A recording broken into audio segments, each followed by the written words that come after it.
This is News 3 at 6. The polls are open for another 2 hours here in Wisconsin. It's a high-stakes midterm election in Wisconsin as the latest polls show the candidates for governor in a neck-and-neck race. When people are choosing a governor, United States Senator, members of Congress, and an attorney general, among other key races. We have live team coverage as today's midterm is on pace to break records when it comes to turnout here in Dane County. We start with Jamie Perez, who is monitoring voter turnout live at a polling place on Madison's south side. Hi, Jamie. Hi, how's it going, guys? Well, voter turnout for this election is on pace to near presidential election numbers. Dane County has reported that 60% of eligible voters have gone out to vote today. Now, we are closing in on those final hours to get out and vote. And right now, we're going to talk to election official Michelle. She's been here since 6 a.m. You guys have had a great turnout and overwhelming almost. You guys haven't even really had time to take a break. Did you ever expect this election to be like this? No, I mean, we had heard that the turnout was going to be big, but this is, I think, the biggest turnout we've ever seen at this ward. And you guys have a registration table going on right here. How many first-time voters would you say have walked through these doors? Well, we processed well over 100, and a couple of those are address changes, but most of those are brand new voters. And a lot of young voters. I've talked to a couple people that have been through here, a lot of young voters voting for the first time, just millennials in general voting. Do you think that's going to have a huge impact during this election? Well, we hope so. And mostly, you know, it's really inspiring for the whole community because you come out and you just see your neighbors come in and people bringing each other out. It's just really inspiring. And as someone who works these polls on this election day, how does it feel to see so many people show up to the polls? I love it. It totally restores my faith in democracy. I mean, I just see young people, old people, bringing in their kids, families. It's so inspiring. It is, and a lot more voters expected to turn out later tonight. I can see you guys are pretty busy right now. I will let you go. We're out of time anyways, but thank you so much, Michelle, for your time. And as I said, folks, you have just a couple of hours to vote. Make sure your voice is heard. We'll be cutting in with some live updates a little bit later. I will join you then. For now, back to you in studio. All right, Jamie Perez reporting live from voter turnout tonight. Jamie, thank you. We also have team coverage of a very tight race for governor. Chief political reporter Jessica Arp is covering Governor Walker, and our Susan Simon joins us live from Tony Evers' event in downtown Madison. Hi, Susan. Hi, Charlotte. We're actually just up the street from the Evers event. The doors just opened at the top of the hour, right at 6 o'clock, for an election night watch party at the Orpheum Theater on State Street, hosted by the Tony Evers campaign.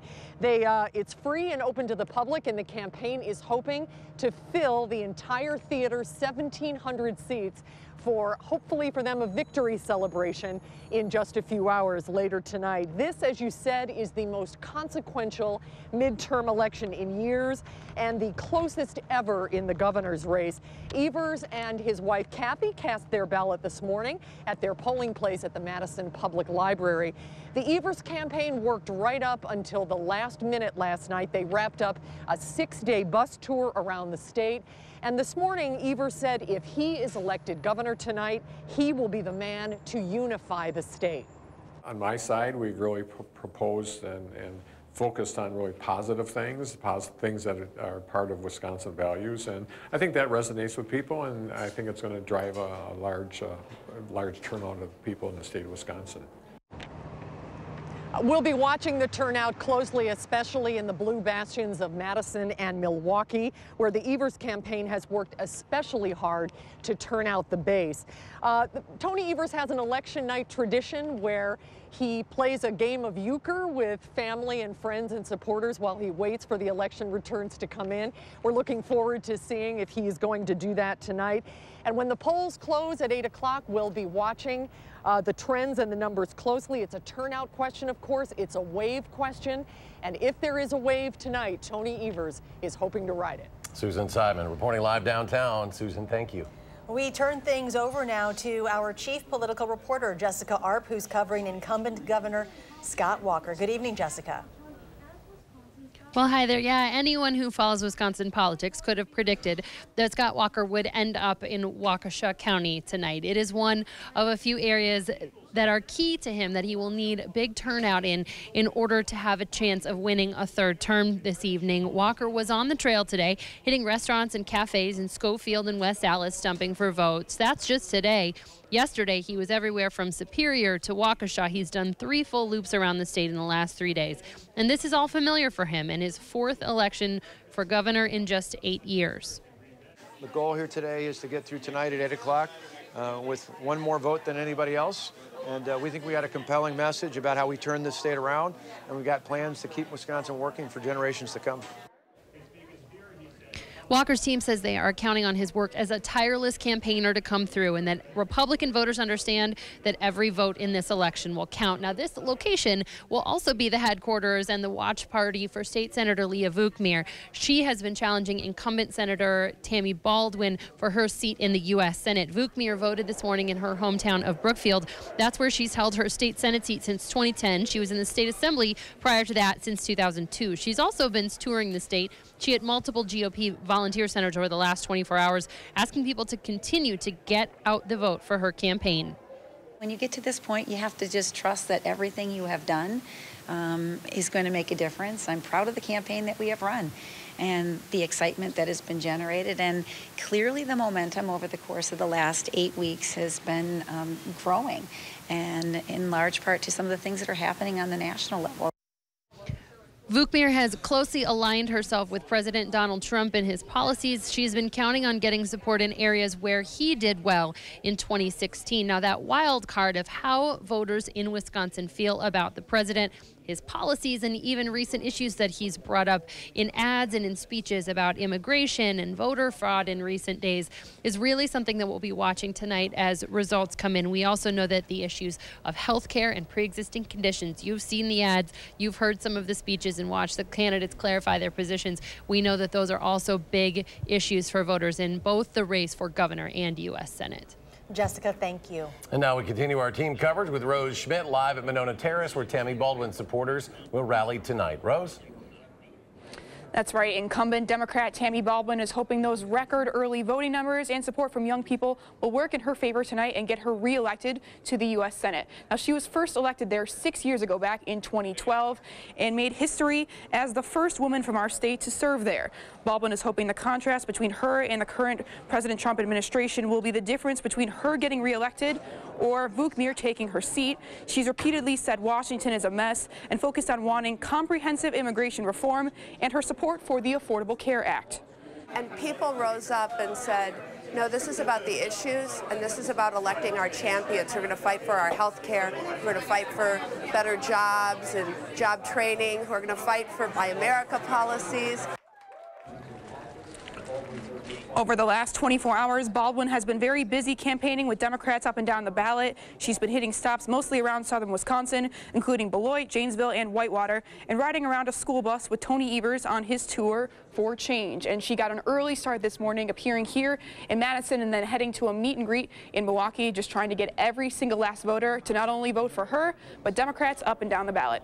All right, Rose Schmidt reporting live tonight at Monona Terrace. Rose, thank you. Another major race we are monitoring is for Attorney General. Polls show the race close, but with incumbent Brad Schimel coming out on top over Democratic candidate Josh Kaul, according to polls. Voters in southeastern Wisconsin will pick Paul Ryan's successor in the 1st Congressional District, Republican Brian Stile or Democrat Randy Bryce. Stile voted earlier in Janesville today. The Janesville native says his biggest goals are to continue the positive economic growth seen in Wisconsin in recent years, lowering the cost of health care and training workers for high-paying skilled jobs. Bryce also voted today. The former iron worker wants a system of Medicare for all and protections for Social Security. We are also waiting for the results of several referendums in our area. One is for the Beloit Turner School District for more than $26 million. School leaders want to build a new elementary school and renovate the high school. 2 similar referendums have failed in the past. And voters are weighing in on a massive $139 million referendum in the Middleton Cross Plains School District. That district wants to build a new elementary school and make other facility upgrades. District leaders in Middleton are also asking looking to exceed levy limits by $5 million between those two questions. Roughly $200 added for every $100,000 in property value will be added to district tax bills. We have a complete voter guide on channel3000.com with everything you need to know before voting. Just click on the banner on the homepage for a full list of candidates, referendums, and free rides to the polls. And a reminder, if you did not register to vote ahead of time, you can still do that at your polling location tonight. It's a birthday for the books, or should we say ballots. And we are sharing one future doctor's mission, how he's making sure the voting rights of all of his patients are met this November.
For some, it is not as easy as get out and vote. Which is why a future doctor is helping patients at UW Hospital get the chance to vote in today's midterm. Dave Caulfield joins us now with his mission. Good evening, Charlotte and Eric. Joe Lally, a medical student at the UW, used to be a community organizer before he got into medicine. So when he saw that no one was assisting patients that can't make it to the polls with voting, he knew he wanted to step in. With the help of volunteers from the League of Women Voters and the UW, Lally today has been helping out about 20 patients cast their absentee ballots and then transporting those ballots to the individual polling stations. The reactions of the people he sees every day have been overwhelming. Patients have been so appreciative today because you get into the hospital and voting is the last thing on your mind, but if you're someone who's interested in voting, that can be really frustrating. I mean, I just feel better, like I'm able to contribute. 20-year-old McKenna O'Sullivan, who you just saw, is voting in her first midterm election. She thought that because she had to stay on bed rest, she wouldn't be able to make her voice heard. Now she says she's thankful for the accommodations and says this is a great example that every vote truly matters. Now, there were about 5 patients that Joe Lally couldn't get to because this process is only a week old and organizers ran out of time. They hope to be able to expand this program in time for the 2020 presidential election. What a great idea. Absolutely. Dave, thank you. Thanks, Dave. In recent years, voter turnout among young adults has been low, but this midterm election early voting data suggests a surge in younger and first-time voters. One of those voters will be Paul Lorge, who will be be one of the youngest possible voters to cast their ballots today. The Wanakee student turns 18 today. Had he been born a day later, he wouldn't be able to vote, something he is not taking for granted on his birthday.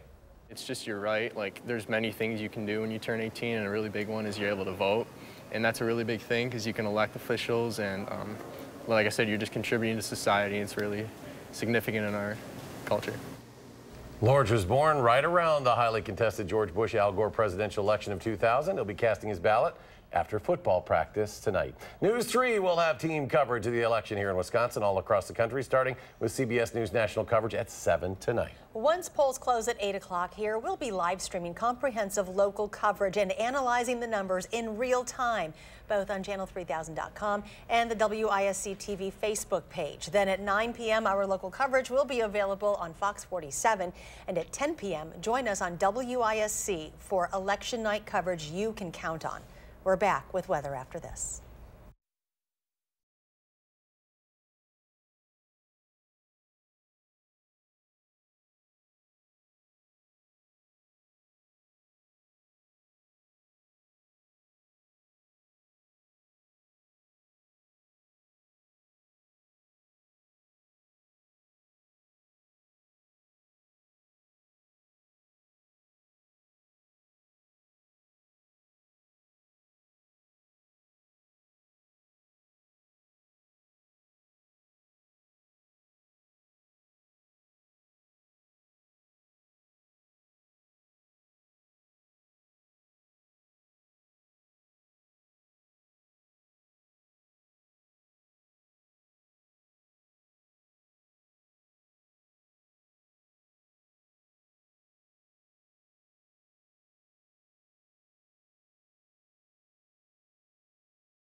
Do have some breaking news. We're hearing from Beloit City leaders at this hour. They are dealing with a ballot shortage at some polling places in the city. Ballots are on the way to those locations. Those city leaders say based on voter turnout predictions, they had ordered ballots to cover 80% of registered voters, but they say turnout has been higher than expected. Anyone who is in line to vote by 8 p.m. will still be able to cast that ballot.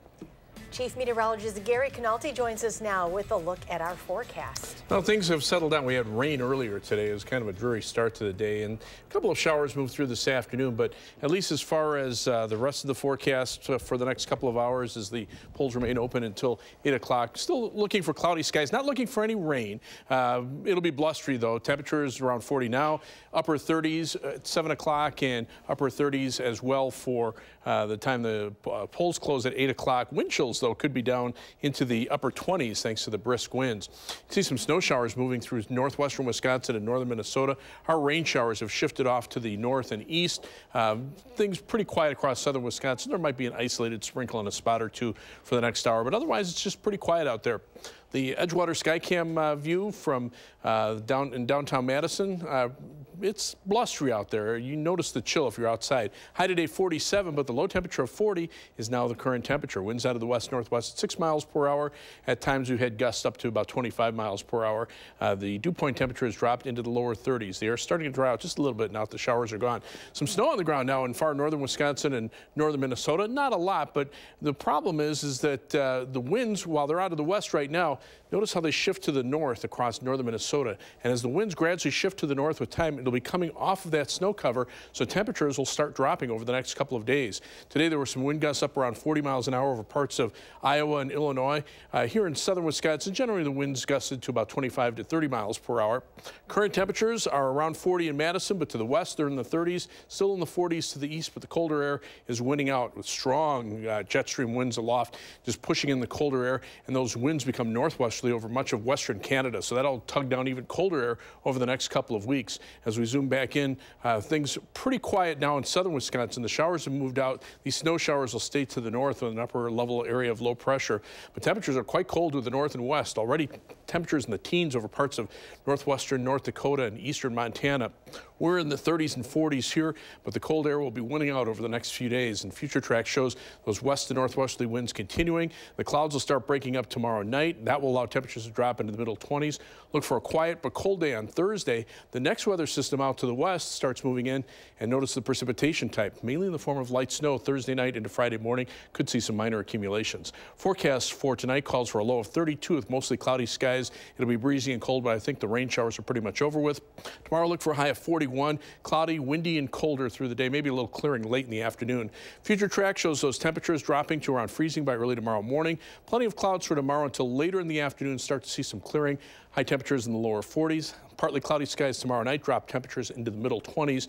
And then on Thursday, look for high temperatures in the upper 30s. They start dropping back late in the day. And notice the clouds coming in from the west and northwest. That could lead to perhaps around an inch of snow late Thursday night into Friday morning. 7 to 10 day forecast. Temperatures remain on the cold side, only in the middle 30s for the weekend, upper 30s for Sunday of next week, and then even colder weather for the middle of next week. Well, certainly a new era in Green Bay. One strike and you're out, it seems. The story next in sports.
Well, a few housekeeping notes for the Packers today. First of all, former Green Bay general manager Ted Thompson will be inducted into the Packers Hall of Fame in 2019. Thompson was the GM, executive vice president, and director of football operations for 13 seasons. He retired last year and is currently the senior advisor to football operations. His successor, Brian Gutekunst, making moves today, releasing Jermaine Whitehead from the team. The now former Packers safety was ejected from Sunday's game against the Patriots after he open-hand slapped a New England player across the face.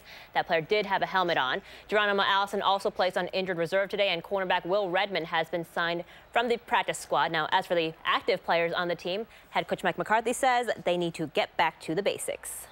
We need more production out of our situation, offense and defense. But, you know, we're spending more time.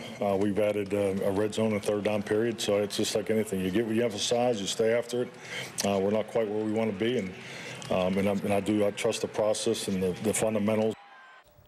Meanwhile, the Badgers, they're not the only team that might be without their starting quarterback this Saturday. Penn State's QB1, Trace McSorley, hurt his right knee against the Nittany Lions game against Iowa 2 weeks ago and played with a brace this past Saturday against Michigan. McSorley played the worst game of his career against the Wolverines. So who will the Badgers face on Saturday? Well, according to the Wisconsin defense, it does not matter. They have to get off to a quick start regardless.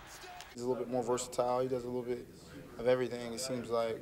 Big guy, big player. He can throw the ball, though. I'm pretty sure he has an arm. He can sling it, so it really won't make a difference. We just got to come out and play ball. Make sure we start fast, and that's something that we've really tried to do this year, but haven't truly gotten it done yet. So, starting out fast, especially being at Penn State, is going to be huge. Badgers home opener tonight, hosting Coppin State, a small school out of the Mid-Eastern Athletic Conference. Definitely looking to see a lot of spark from Brad Davis and Dimitri Trice and Kobe King after the three suffered injuries last year and had their respective surgeries. Tip off in about half an hour at the Kohl Center. Finally tonight, I know it's still really early, but the Bucs have been really fun to watch so far this season. The team off to a 9-1 start, and right now they have the best defense in the league. Their offense not too bad either. They're 4th overall. Tonight, the Bucs in Portland. The Trailblazers are 4-1 in their last 5 games. Tip-off at 9 p.m. So they were really awesome against the Kings over the weekend. I don't know if you saw that. A lot of points. Awesome Giannis dunk. So lots of three-pointers. Yes, too, lots right? of fun. Yep. All right, they are off to a great start. A lot of basketball going on despite indeed. Election Day, and keeping an eye on weather as well. Yeah, going to the polls, temperatures pretty chilly out there. 40 in Madison, 30s out to the east of us already, but at least the rain is pretty much gone across southern Wisconsin. Temperatures, though, on the downward trend. 41 tomorrow with brisk winds. Highs only in the 30s through the weekend and into much of next week. Some light snow chances Thursday night and Friday morning, and then again about Tuesday of next week. All right, Gary, thank you very much. We want to remind folks, CBS Network coverage of Election Day begins in about a half hour, and we'll be breaking in periodically and have coverage all night long. And don't forget to vote if you haven't already. Download the new Channel 3000 app and get alerted on your mobile device the minute news breaks. Wherever you go, be the first to know with Channel 3000.